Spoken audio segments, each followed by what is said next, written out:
дар Тоҷикистон ду бор даъват ба роҳ монда мешавад. Даъвати баҳорона ва тирамоҳӣ. Баҳорона моҳи апрел ва май, тирамоҳӣ моҳи октябр ва ноябр. ҷавононе ки ба синни 18 расиданд ва дар қайди ҳарбӣ ҳастанд ё бояд ки дар қайди ҳарбӣ бошанд, ба хизмати ҳарбӣ даъват карда мешаванд ва то синни 27 солагӣ шаҳрвандон бояд ки аз хизмати ҳарбӣ гузаранд. нафароне ки асос барои таъхир андохтани муҳлати хизмати ҳарбӣ доранд ё озод ҳастанд аз хизмати ҳарбӣ, дар асоси ҳамон ҳуҷҷатҳои дахлдор бояд ки асосҳои худро ба расмият дароварда озод ё ба таъхир гузошта шаванд. қонунгузорӣ муайян кардааст ки дар асоси моддаи 28 қонун дар бораи хизмати ҳарбӣ шиносоӣ бо даъватшаванда ба роҳ монда мешавад. Яъне ҳамон комиссариатҳои ҳарбӣ ҷойи истиқомати сарбоз барои шинос шудан бо сарбоз, ҳолати саломатиш ё ин ки агар баъзе ҳуҷҷатҳо нарасанд, онҳоро талаб карда гирифтан, ба парвандаи ҳамон даъватшаванда замъ кардани ҳуҷҷатҳои лозима, метавонад ки корҳои пешакиро пеш аз муҳлат 1 моҳ пеш аз даъват оғоз кунад. лекин ин маъракаи даъватӣ нест. Наметавонанд ки дар ин марҳилаи шиносоӣ аз комиссияи даъват гузаронанд, аз комиссияи тиббӣ гузаронанд, чунки комиссияи даъват ва комиссияи тиббӣ танҳо дар асоси фармони президент ташкил карда мешавад. дар он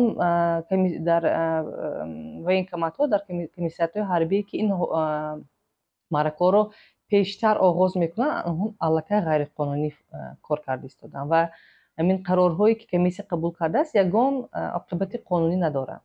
ба ғайр аз ин моҳҳои масалан 1 моҳ 2 моҳ то 3 моҳ пеш ба даъватшавандаҳо даъватнома дода, яъне барои шиносоӣ, барои омодагӣ онҳоро даъват мекунанду дар натиҷа агар ва ё ҳамон омодагиро гузаштанду масалан сафар ба Россия карданд, онҳоро ба ҷавобгарии ҷиноӣ ҳам кашида ҳастанд. ин ҳам баҳснок аст, зеро вай аз комиссияи даъват нагузаштааст, яъне комиссияи даъват умуман вуҷуд надошт, чунки фармони президент қабул шуда набуд. вай бояд барои омодагии ҳуҷҷатҳояшро пешниҳод кард, масалан дар бораи ҳолати саломатиаш, касбҳояш ки дорад, масалан сартарош, мӯзадӯз, ҳамин чизҳоро ба комиссияти ҳарбӣ расонид. лекин вай аз маъракаи даъватӣ нагузаштааст ва ба ҷавобгарии ҷиноятӣ кашидани ин хел даъватшавандаҳо ин ғайриқонунӣ аст. ҳозир мо ҳуқуқшиносон нисбати ин парвандаҳо аллакай аҳамият дода шикоят карда истодаем ки набояд дар асоси маъракаҳои омодагии даъватшавандагонро ба ҷавобгарии ҷиноятӣ кашид. бояд ки шикоят ба прокуратураи ҳарбии ҷои зисташон кунанд. ҳам дар кодекси вайронкунии маъмурӣ ва ҳам дар кодекси ҷиноӣ ҷавобгарӣ пешбинӣ карда шудааст. агар шаҳрвандон бесабабҳои узрнок даъватномаро гирифта имзо карда ба комиссарияти ҳарбии ҷои истиқомат ҳозир нашаванд, онҳоро ба ҷавобгарии ҷиноӣ барои дасткашӣ аз хизмати ҳарбӣ, саркашӣ аз хизмати ҳарбӣ ба ҷавобгарии ҷиноятӣ кашида метавонанд. лекин агар маслан дар ҷои ба дигар нафар даъватномаро расониданд, худи даъватшаванда имзо монда нагирифт, он вақт ҷавобгарии ҷиноятӣ аз байн меравад. лекин дар кодекси маъмурӣ барои вайрон кардани маслан сари вақт наомадан, пешниҳод накардани ҳуҷҷатҳо, гум кардани ҳуҷҷатҳои ҳарбӣ, ҷавобгарии маъмурӣ инчунин ҳангоми ҳозир нашудан ба комиссарияти ҳарбӣ, лекин бо мақсади саркашӣ не, маслан ҳамон рӯз дигар сабабҳои узрнок дошту ҳозир нашуд, он вақт ба ҷавобгарии маъмурӣ яъне ҷарима мекашанд. қонунгузории нав падару модару волидайнро ҷавобгар кардааст ки даъватномаро гирифта ба волидайн ба даъватшаванда расонанд, лекин ягон намуди ҷавобгарӣ нисбати волидайн пешбинӣ накарда нашудааст. ин дуруст аст, зеро ки даъватшаванда ин қобили амал аст, мукаллаф аст, 18 сола аст, аллакай кӯдак нест. лекин маслан волидайн ӯҳдадор ҳастанд ки хабар диҳанд. аксарият вақт мо ҳам зангҳои телефонӣ саволҳоро мегирем аз волидайн, мепурсанд ки фарзанди мо дар муҳоҷират дар Русия аст ё дигар давлат ҳасту ба мо даъватномаро оварданд, чӣ хел мо бояд ки ба он расонем. мо тавсия медиҳем ки ба воситаи интернет ҳамон акси даъватномаро фиристонда бояд ки фарзандро хабардор кунанд ки вай даъватномаро хонаду шинос шавад. лекин азбаски вай дар ин ҷо нест, вай имзо намондааст даъватномаро, албатта нисбати вай ҷавобгарӣ пешбинӣ карда намешавад. даъват ба хизмати ҳарбӣ нисбати якаписарон озодӣ пешбинӣ кардааст, яъне онҳо ҳуқуқ доранд ки аз хизмат озод бошанд, лекин ҳуқуқ аст. агар якаписарон хоҳанд ки хизмат кунанд, чунки ҳоло маслан барои ба мақомотҳои ҳифзи ҳуқуқ, ба мақомотҳои қудратӣ барои ба кор даромадан бояд ки ҳатман хизмати ҳарбии муҳлатнокро гузарӣ. ва агар якаписарон саломатиашон қобили хизмати ҳарбӣ бошад, он вақт метавонанд ки ариза нависта бо хоҳиши худ аз ҳамин озодшавӣ даст кашида хизматро ба ҷо оранд. мувофиқи қонунгузории нав соли 2021 моҳи январ қабул карда шудааст, нафароне ки доғи судӣ доранду дар ҷойҳои маҳрумӣ аз озодӣ ҳастанд, онҳо аз хизмати ҳарбӣ озод карда мешаванд, яъне даъват карда намешаванд ба хизмати ҳарбӣ. дар қонунгузорӣ гуфтааст ки шаклҳое ки ҷазои маҳрумӣ аз озодӣ гирифтанд, яъне озодиашон маҳдуд карда шуда бар як муҳлат ба маҳбусхонаҳо ҷой карда шудаанд. маҳрумӣ аз озодӣ яъне. қонунгузорӣ барои шаҳрвандоне ки дар донишкадаҳои олӣ ё ин ки миёнаи касбӣ таҳсил мекунанд, муҳлати даъватро ба таъхир гузоштааст. Яъне маънои онро дорад ки то итмом расонидани таҳсилашон онҳо аз даъват озод ҳастанд. лекин шарт асосан ҳамин аст ки онҳо бояд ки донишҷӯ бошанду хориҷ нашуда бошанд ва ҳуҷҷатҳои лозимаро, яъне маълумотнома аз донишгоҳ ба комиссарияти ҳарбии ҷойи истиқомат, ҷойи зисташон пешниҳод кунанд. донишҷӯёне ки дар муассисаҳои миёнаи касбӣ мехонанд, онҳо то хатм кардани ҳамун литсею коллеҷҳо муҳлати хизматашон ба таъхир андохта мешавад, новобаста аз он ки сину солашон чанд аст. лекин он нафароне ки дар донишгоҳҳои олӣ мехонанд, яъне то гирифтани дипломи бакалавр, онҳо аз хизмати ҳарбӣ даъват намешаванд, ба таъхир меандозанд дар шӯъбаи рӯзона.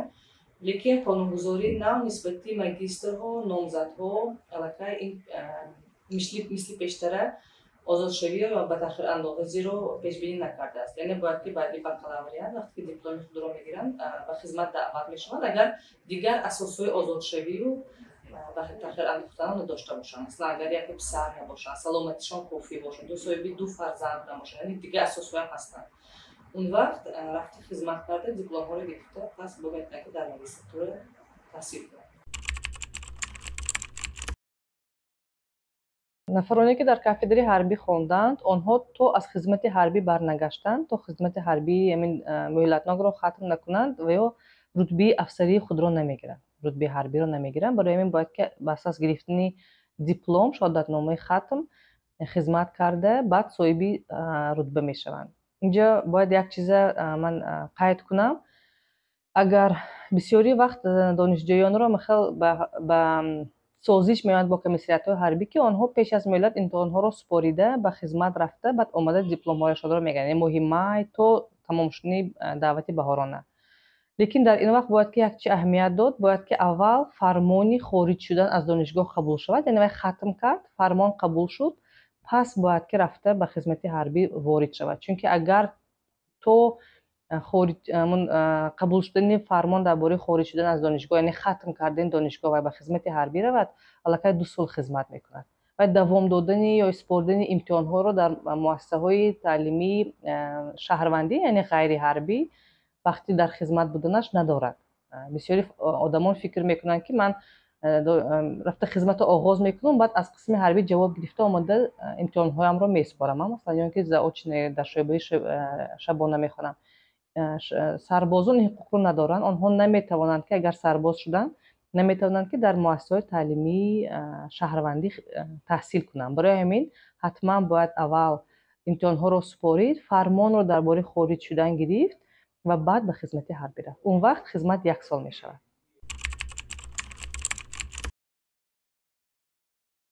умуман ӯҳдадории конститутсионии хизмат дар қувваҳои мусаллаҳ ин вобаста ба шаҳрвандӣ аст.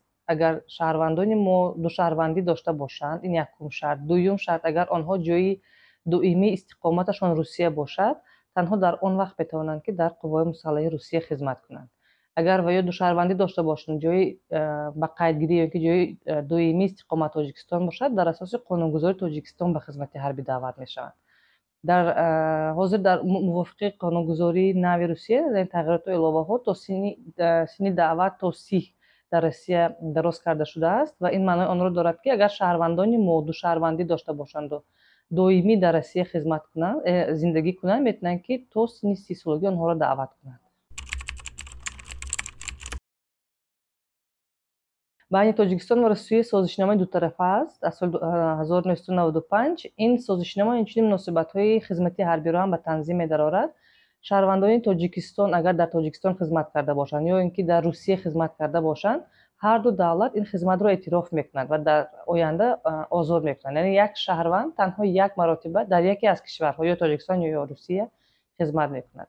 лекин дар асоси қонунгузории мобилизатсия, яъне сафарбаркунии нав вобаста ба ҳамин ҷанги Украинаю Россия шаҳрвандоне ки аллакай хизмат кардаанд, соҳиби касби ҳарбӣ ҳастанд, то синни 35 солагӣ агар мутахассисони ҳамун соҳаи ҳарбӣ лозимаи Россия бошад, онҳоро метавонад ки дубора мобилизатсия карда ба хизмат даъват кунад. Ин ҳам шаҳрвандони Ҷумҳурии Тоҷикистоне ки душаҳрвандӣ доранду хизмат кардаанду ҷои доимии муваққатшон дар Россия аст, дахл дорад. Яъне онҳоро ҳам метавонанд ки ба мобилизатсия дар доираи мобилизатсия ба хизмат даъват кунанд.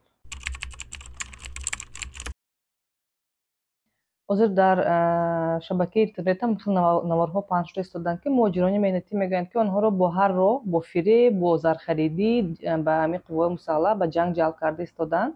Агар онҳо агар ҳамин шартҳоро надошта бошанд, яъне шаҳрвандӣ надоранд, ҷои доимии истиқоматшон Россия нест ва агар ҳамун мутахассиси соҳаи ҳарбӣ ки Россия даъват карда истодааст набошанд, аллакай онҳо зархаридӣ, яъне наёмни чиста эътироф шуда мувофиқи кодекси ҷиноии Ҷумҳурии Тоҷикистон моддаи 401 ба ҷавобгарии ҷиноятӣ кашида мешаванд, новобаста аз он ки аз кадом тараф онҳо иштирок мекунанд, аз тарафи Русия ё аз тарафи Украина.